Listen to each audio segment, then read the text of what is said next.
What's going on, guys? Corporate Slacker back at it. We've got a new video series today. We're going to go with Patrol Talks in Destiny. This means we go down to a patrol zone and we talk Destiny because that's the game that we love. I got a couple of guests with me today. We have Laxum TV, and I'm going to let them introduce themselves, actually. So, Lax, why don't you go ahead and tell everyone about yourself and where they can find you? What's going on, guys? Laxon here. You can find me on all social medias, Twitter, Instagram, and Twitch. It's at Laxon TV. All very simple for you. Mainly like to play a little bit of PvP in Destiny. I'm going to go down into... Yeah, sweet.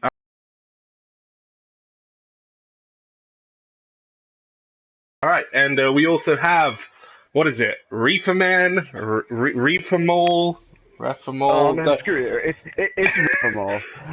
What's up, everyone? Riffamol here. More of a casual player. I'm not nearly on as much as these guys are, but you know what? I love the Odd Patrol.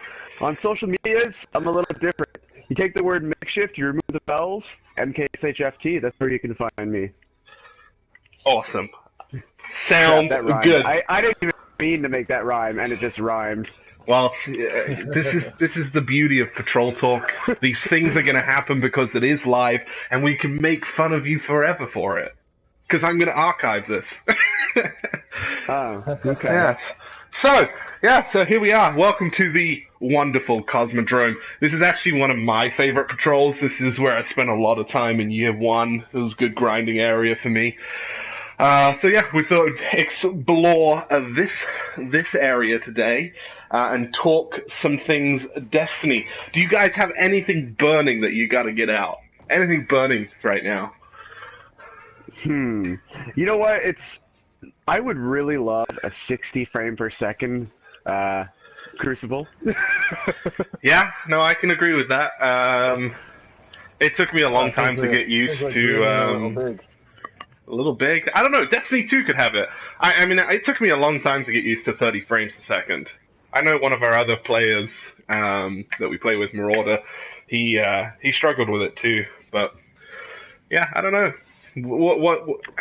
What do you think? Do you think it's going to come in Destiny 2 or? You know what? I doubt it. There's been a lot of hearsay about what Destiny 2 is going to be, and I mean, from what I've heard, from the things that they're planning to possibly incorporate, again, it's all hearsay. 60 frames per second would be a good addition into what they're trying to make Destiny into. Now, at the same time, I mean, you know, this is a 10-year game plan, right? So who knows what the future holds for Destiny, really, as far as that goes. Right, but do you think Destiny has changed since its inception? I mean, they went 30 frames a second because 30 frames is cinematic. And this was supposed to be a PvE story-type game.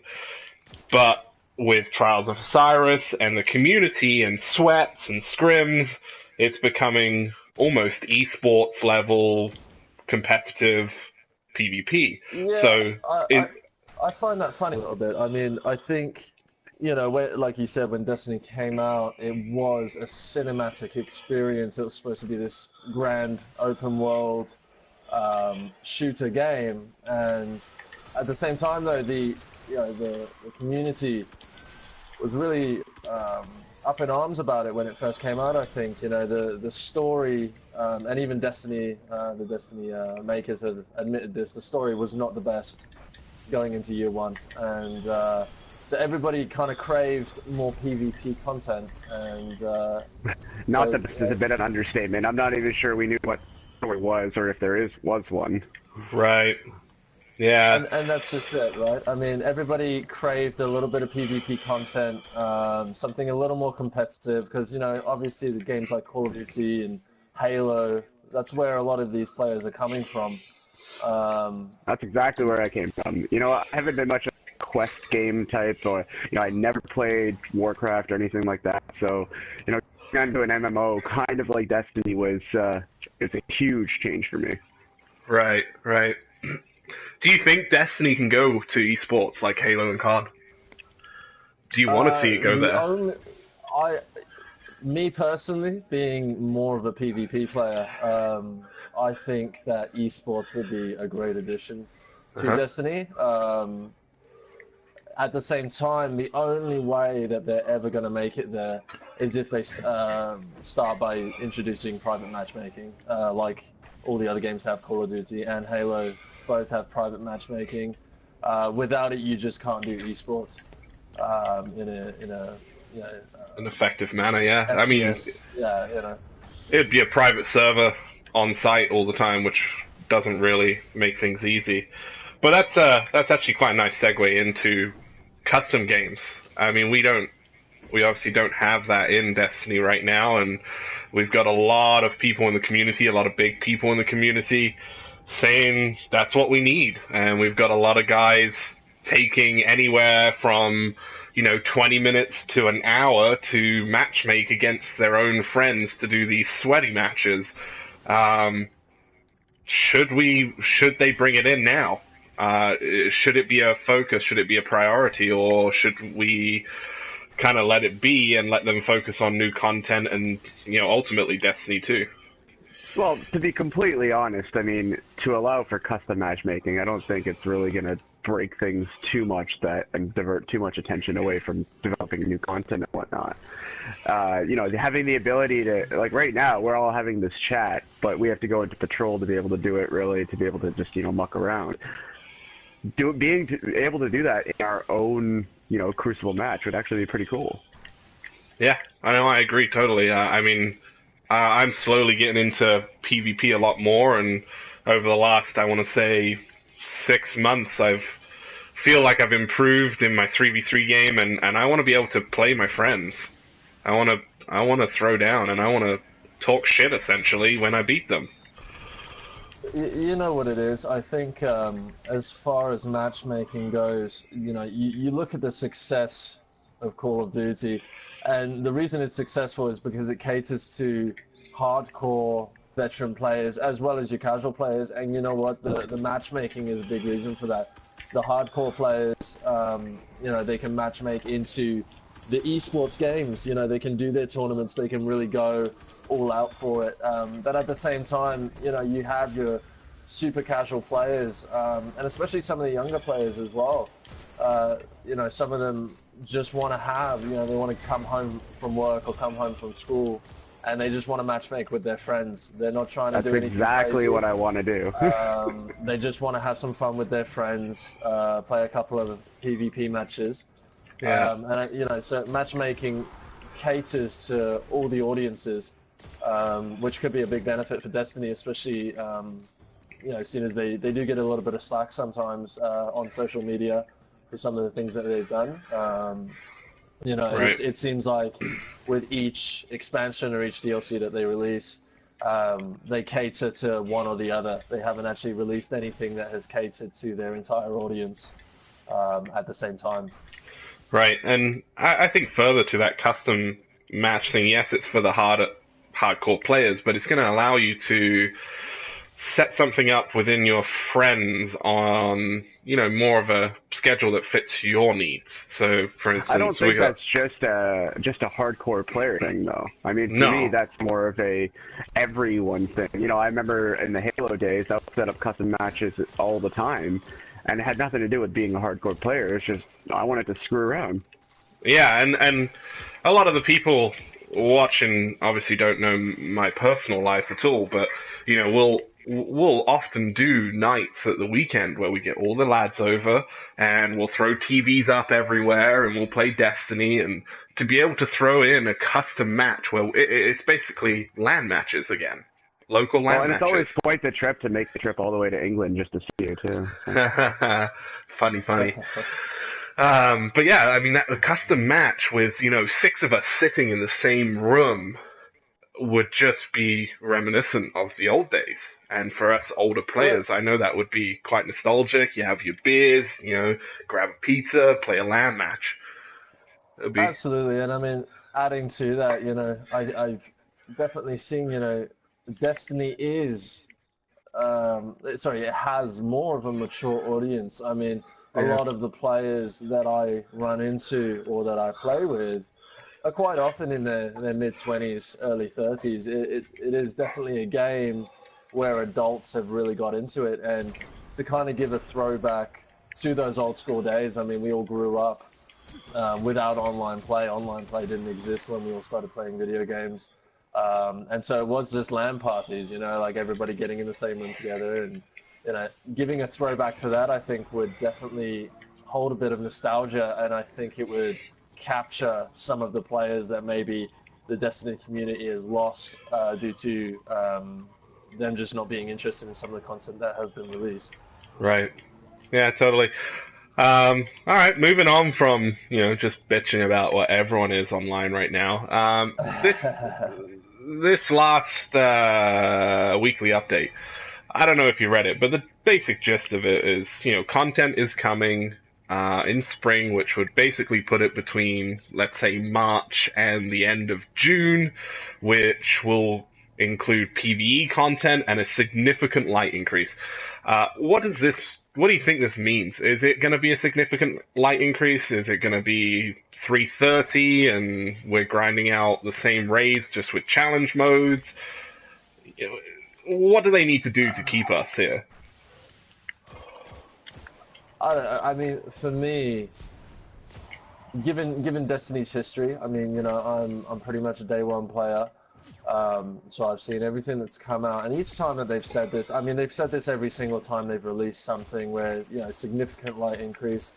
And I remember, you know, going from the Dark Below to, say, House of Wolves, they said significant light increase, and it was 2 levels, 32 to 34. And, you know, if you remember Corporate, me and you, I think we grinded it that first day, and both of us were 34 by the end of that first day. Well, yeah, we did 2 characters in a matter of 6-7 hours. That's correct, yeah. And, you know, so for me, that is not significant enough for me to play as much as I used to play. Right.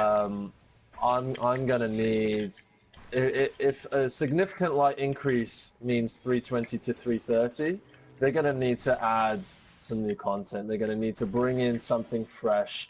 And when I mean that, I don't mean something that's rehashed. Reskinned, you know, anything like that, yeah. Yeah, like House of Wolves was basically reskinned year 1. It was the same levels backwards, basically. Exactly, That's exactly it.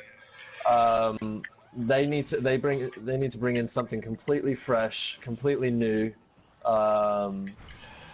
So it gives the players a little bit more excitement back into the game. You know, maybe bring in a completely new level. You know, something we've never seen before, whether that be an entire planet or just a new section of an existing planet that we could explore, and, you know, something that we have no idea of how to get through. I'd love to see something around Jupiter's moons. Yeah. I mean, new planet doesn't have to come right now. There's so much that we can still explore. They just need to do it, I think. Absolutely, yeah. And I mean, you think about it. Yeah, I agree. I think a new planet is a little bit too ambitious right now for, say, just a DLC release. If it was a complete brand new expansion like Destiny 2, it makes more sense to bring in a completely new planet. Yeah. But that's the thing. I mean, you know, the planets that we already have right now, as far as the content that we have, they could easily bring in an entirely new area into those existing planets already, which will at least give us a change of scenery, something new to explore. So I think we can unanimously agree, and we've got obviously Lax here, who's a more dedicated and hardcore player. I myself would put myself in that boat. Mark, you're a bit more casual, so I'm curious to your answer here. But has there been too long between the last content drop? Are we in a drought, or is it truly too long, or? Dude, I was telling you today that I haven't played a single raid. So for me, honestly, it will never be too long between content drops because I just don't play often enough to most of the gamers anyway. Mm-hmm. Yeah, so for someone like yourself, where you play, I don't know, let's say you play once a week or so, when you can, the content's fine, and you're still grinding through content. Um, for someone who plays maybe more frequently, let's say 2, 3 nights a week, it's too long. It's too long of a wait. I mean, and that makes sense. I can understand that because, you know, sometimes when I do get into group and I've completed something, I just kind of sit there and stare and be like, all right, what's next? Yeah. How do you feel about this whole free DLC business that they brought in? I mean, let's look at year one. We've got The Dark Below was released the first or second week of December, literally 3, 4 months after the release of the actual game. We had an expansion, and we paid $20-25 for it, and then we had another one again in May. We are now essentially going from September until March, April, potentially the end of June with no content. And I'm speaking from these events, this SRL League and Festival of whatever it was, the Crimson Doubles. That's not content to me. Those are just events. Absolutely, I completely agree with that. I mean, as fun as they are, and you know what they are, you know, for that 1 week, they are a nice little change. But unfortunately, with those events, especially with SRL, I mean, it got boring after about 1 day because there was only 2 different tracks that you got to race on, and I mean, I don't play Destiny to be a racing game. Yeah. As fun as it is, it's a nice little change. It's not why I'm playing Destiny. If I wanted to do that, I would go play a racing game.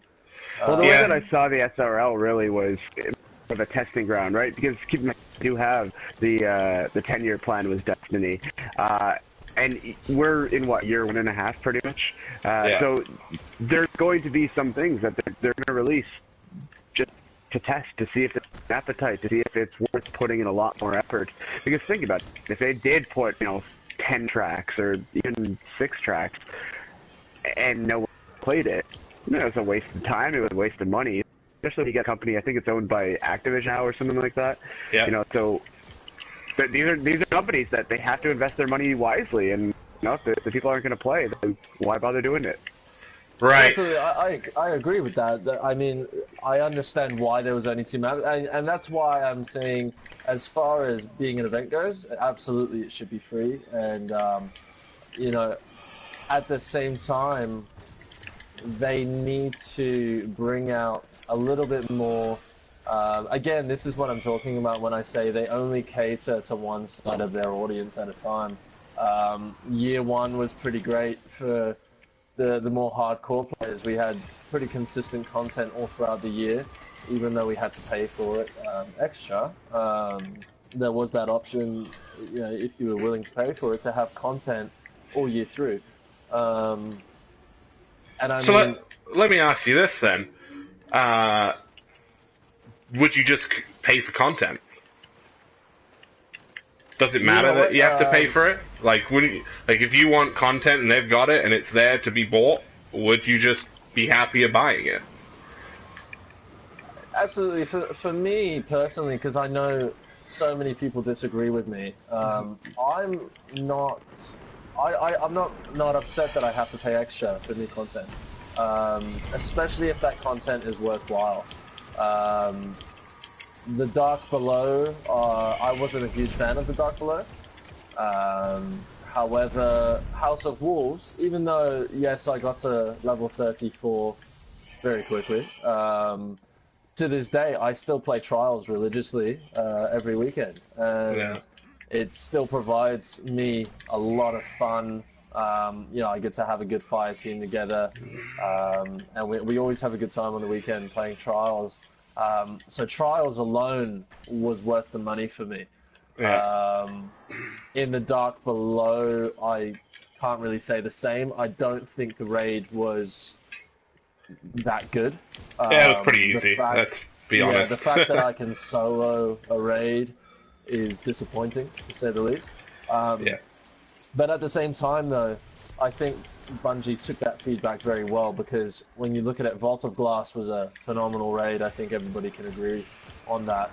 To this day, it's still quite a challenge to go through Vault of Glass. And I think with the Taken King, they kind of went back to their roots as far as making a raid goes, and you cannot complete the new raid without 4 people at least, just because certain parts of the raid require you to have that many people. Whereas the Dark Below didn't have that, Yeah, it definitely felt like more of a puzzle, which was nice. And you certainly can't. You can solo certain sections, but you can't solo the whole raid. Exactly. Like Crota, you could, and it wasn't terribly challenging to get to that point. Like we're going back to Refamal hasn't done raids. We'll take it. We'll take him through Vault of Glass with our group, and it will still be a pretty good challenge to all of us. Whereas raids are fascinating to me. That there are so many variables and so many different puzzles and everything that have to be solved. Even if I'm the last person to complete the raid, I'm amazed by it. Yeah, but whereas like Crota, for instance, if Mark wants to do Crota, then basically you and I can take him through. I was gonna say we could go right now in a 3-man team, and it would feel like almost like I'm running around this patrol right now. Yeah, very simple. I mean, even if we didn't do the res cheese on the bridge, like we could still do it legit. Absolutely. Yeah, it's just okay. I mean, it's just a shame. I mean, but it seems like they're going in the right direction. We just need content more frequently. Absolutely, I think and you know what? I'm definitely looking forward to Destiny 2. Judging from the Taken King, I think the Taken King has been a positive step forward. They could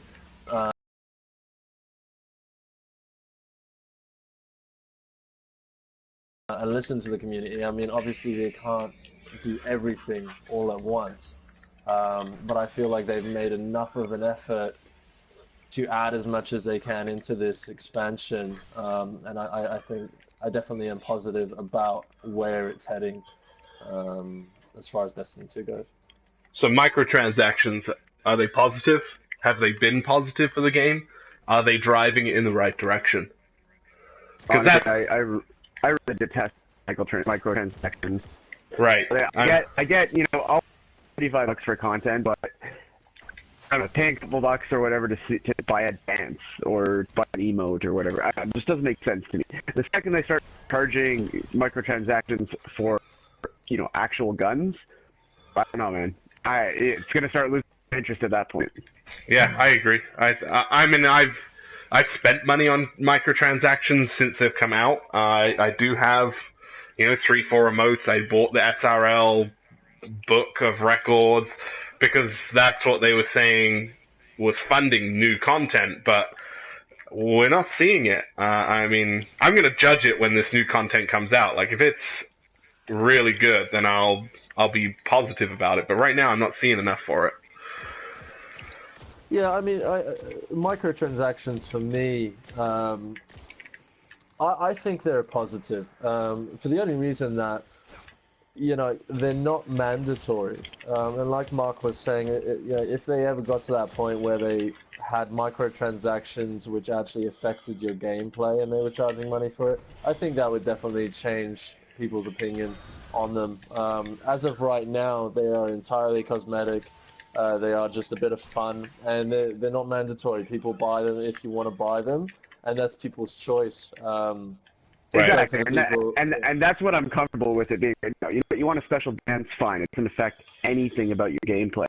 But if at some point it's it's a gun that is more powerful than any other gun or something, and the only way you can get it is through microtransaction, well, you've not only cut out a lot of different demographics, because some people have to save up their hard-earned money just to afford a PS4 and the game, let alone the content releases. All of a sudden, you're gonna attach their performance in the game with extra money that they have to spend. It reaches that point, much like iOS games, the one that you can take your time play, you know, just without spending a single cent. But you're not going to get as far as people that actually spend money on the game.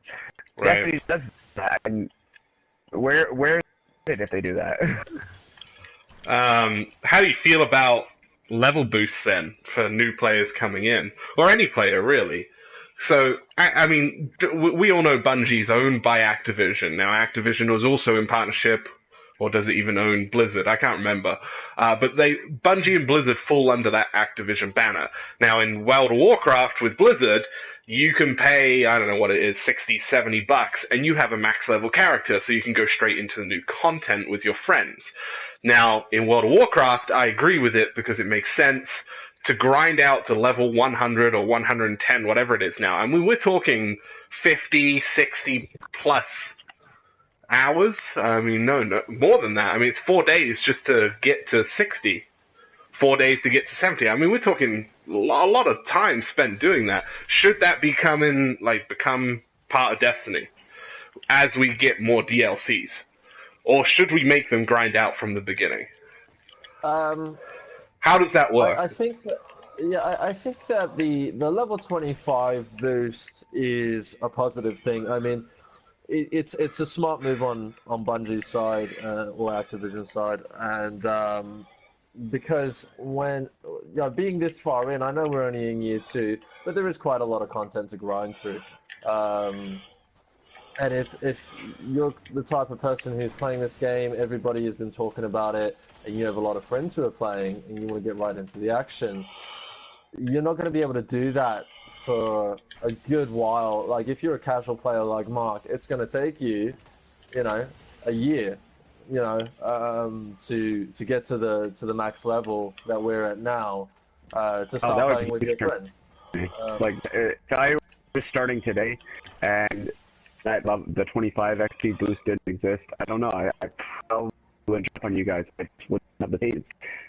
At the game goes, and we're going just wouldn't play with us. 100, 200, and I have to grind that entire day. No, screw that.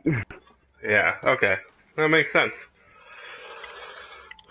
Because I mean, here's the thing. I mean, as you know, like I used to have 3 hunters, and I just deleted one and made a warlock. And I used that level 25 boost, and you know what? I'm still grinding on that warlock. So the grind stays there. So they should have a boost, but it's limited. Is really the gist. Yeah, I don't think that the boost should ever get you to that level instantly. I think that it should always be slightly below. Obviously you do want to have some gameplay. You want to have a bit of the grind. That's what this game is all about, really. It's the same as World of Warcraft. That's what that game is all about. It's all about the grind, and that's what a lot of players love. So to give a boost where it kind of removes that aspect completely would be not a wise choice. Right. But I definitely think some kind of boost is useful. To keep players interested, especially new players. If you want to keep building your audience, you're definitely going to need it, especially as we get further and further into Destiny. Yeah, for sure. Alright, I'm going to cap it there pretty much. I'm going to leave it with a couple more questions. I don't want to run it too long because there's so much that we can talk about. And I know it's dinner time for most of us. So, I'm going to leave it this. What is the best class? Or what is the best gun right now that you want to use? Or you should be using? And I know that is a very loaded question. Like, I realize our stream is now going to go for another 3 hours, but... That is a extremely loaded question. I started with a hunter. I'm still on the same first hunter that I started the game with. I probably won't move over to another class. I have an active warlock. He's at level 12, and then I got bored. Just with the mechanics and everything there. So for me, it's more the hunter kind of suits my play style. I'm not necessarily run and gun, just run and cause out like a Titan would. At the same time, kind of in amongst the action, which what the greatest at. So hunts for me, in terms of guns, I mean, depends on what the meta is at the time, right? Right now, I'm a pretty decent fan. Meta multi, and I'm loving Steel Piercer.